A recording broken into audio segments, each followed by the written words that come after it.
మీ travelling అంతా ఈ జరిగిన ఈ 5 ఏళ్లలో మీ మనసుకు నచ్చినట్టు జరిగిందా? కొన్ని పరిస్థితుల వల్ల కూడా మీరు పోవాల్సి వచ్చిందా? అంటే కొన్ని పరిస్థితుల ప్రభావం, కొన్ని ఒత్తిడిలు, కొన్ని కారణాలు అన్నీ కూడా ఉంటాయి. ఊకనే ఈజీగా ఎందుకు జరుగుతుంది?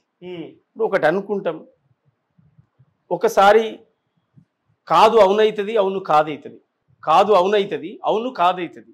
ఒక సినిమాలో కూడా డైలాగ్ ఉంది, ఇయాలిటీ రైట్ రేపు రాంగ్ అవ్వచ్చు, ఇయాలిటీ రాంగ్ రేపు రైట్ కావచ్చు. అంటే అదే అది జీవితాల డైలాగులే అయ్యి.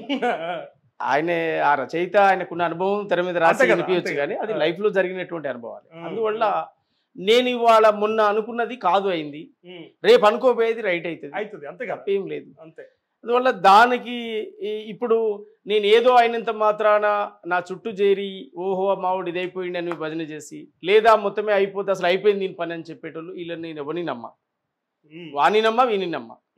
నా మనసు ఏం చెప్తుందో అది చేసుకుంటూ వచ్చిన, తప్పైనా నా మనసే శిక్ష, అది సంతోషమైనా నా మనసే శిక్ష. అందువల్ల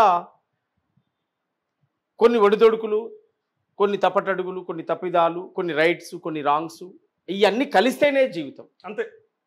మనం ఏగానే పంట పండకపోవచ్చు, అయినంత మాత్రాన మొత్తమే ఆ భూమిని దూషించి ఈ పంట అసలు వద్దే వద్దు అని మొత్తం వ్యవసాయమే చేసుకుంటే రైతు ఎట్లయితాడు? అందువల్ల రాజకీయ క్షేత్రంలో ఉన్నాం కనుక గెలుపోటములు, ఫెయిల్యూర్స్, సక్సెస్ ఇవన్నీ సహజమే. ఓ పాట రాస్తే మహాద్భుతంగా హర్షించినటువంటి సమాజం ఓ నిర్ణయం తీసుకుంటే ఇలా ఇలా వెళ్ళిందని దూషించారు, దానికి నేనేం కుంగిపోలేదు. ఏం చేస్తే రైటో మళ్ళా అది అన్వేషించేటువంటి దారిలో ఉన్నా, ఏం చేస్తే కరెక్టో దాన్ని వెతికేటువంటి పనిలో ఉన్నా. అందువల్ల నేను పొగిన్నోని చూసి ఎగిరి దునికేది లేదు, నన్ను విమర్శిస్తోని చూసి కుంగిపోయేది అంతకంటే లేదు. నేను అనుకున్నటువంటి గోల్ నాకుంది, అది ఎప్పుడు రీచ్ అవుతా, ఎలా రీచ్ అవుతానో దాని టైం వచ్చినప్పుడు అయిపోతుంది. పైగా మీ కష్టాన్ని మాత్రమే నమ్ముకున్నారు కాబట్టి ఇదంతా టెన్షన్ కూడా పడాల్సిన అవసరమే లేదు. అంతే కదా? నిజంగా ఎవడో ఇచ్చింది కాదు, ఎవడో పెట్టిన భిక్ష.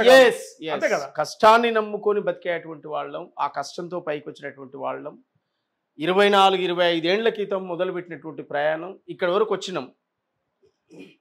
డబ్బును పోగు చేసి పైసలు మూటగట్టి ఈ ప్రయాణం మొదలు పెట్టలే. కాళ్ళ గజ్జలు, ఆ గోసి గొంగిడి అవి కొనుక్కోవడానికి డబ్బులకే నానాయాతన పడ్డాం.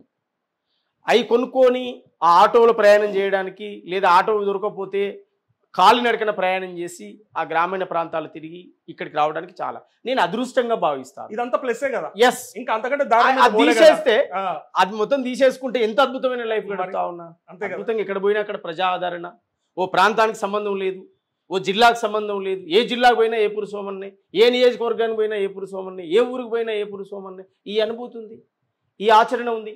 అందువల్ల ఇవన్నీ కూడా మనకు ప్లస్లే తప్ప మైనస్లు కావు. అందువల్ల నేను నా ప్రయాణంలో, నా జర్నీలో ఒక అద్భుతమైనటువంటి కాన్సెప్ట్కు వచ్చానని అనుకుంటున్నా, ఒక అద్భుతమైన దారికి రీచ్ అయ్యానని అనుకుంటున్నా. కనుక నేను ఏ రోజు కూడా బాధపడతలేదు, చాలా హ్యాపీగా ఉన్నా. విమర్శ వచ్చినా సంతోషంగానే ఉన్నా, నాకు పొగిడినా నేను సంతోషపడుతూనే ఉన్నా. మీలో అంటే మిమ్మల్ని చాన్నాళ్ళుగా చూస్తున్న మాలాంటి వాళ్ళకి వచ్చే ప్రశ్న, సోమన్న గాయకుడిగా తృప్తి పడుతుండా, నాయకుడిగా తృప్తిగా ఉన్నాడా అంటే ఏం చెప్తాడు?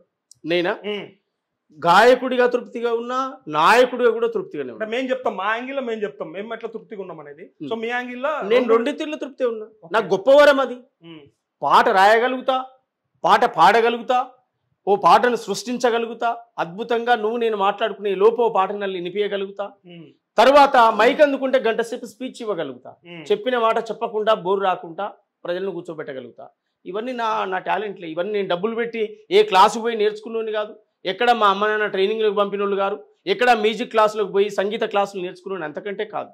నా ఇంట్లో, నా ఒంట్లో, నా ఊళ్ళో పుట్టినటువంటి ఏ డప్పు, ఏ వాయిద్యం ఉందో, ఆ నా తాతో, నా అయ్యో, నా చిన్నాయనో, నా బాబాయిలో మా వాళ్ళు ఎవరైతే ఆ డప్పు వాయించారో ఆ డప్పు నాదం ఈ చెవులో పడ్డప్పుడు పాటై ఉప్పొంగి ప్రవహించి ఆ ఆట పాట మాటగా కోట్లాది మంది కదిలించేటువంటి బిడ్డగా, మీ తమ్ముడిగా, మీ ఓడిగా మీ ముందు వచ్చిన.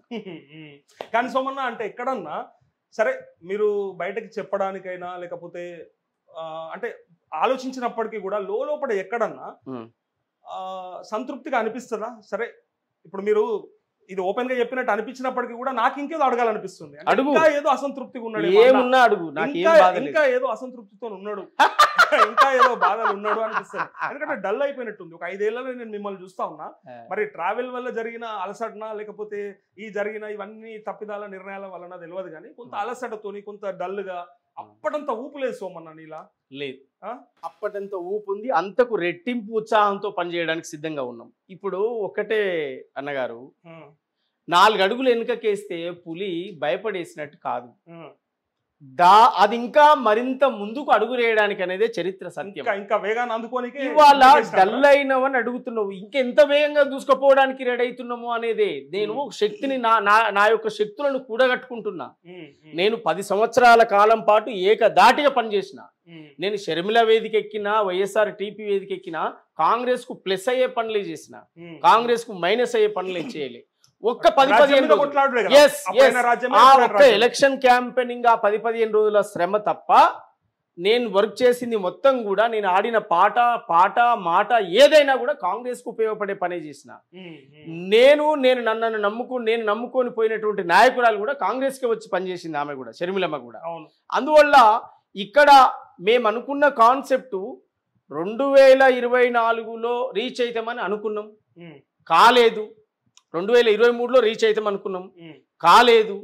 28, 29 రాని వెయిట్ చేద్దాం. నష్టమైంది. అప్పుడు అనుకున్నాం, రీచ్ కాలేకపోయినాం. ఇంకో 5 ఏళ్ళు వెయిట్ చేయలేమా? అంటే ప్రజలు ఇచ్చిన పేరు ముందు ఇదంతా వేస్టే ఎంత వచ్చినా కూడా.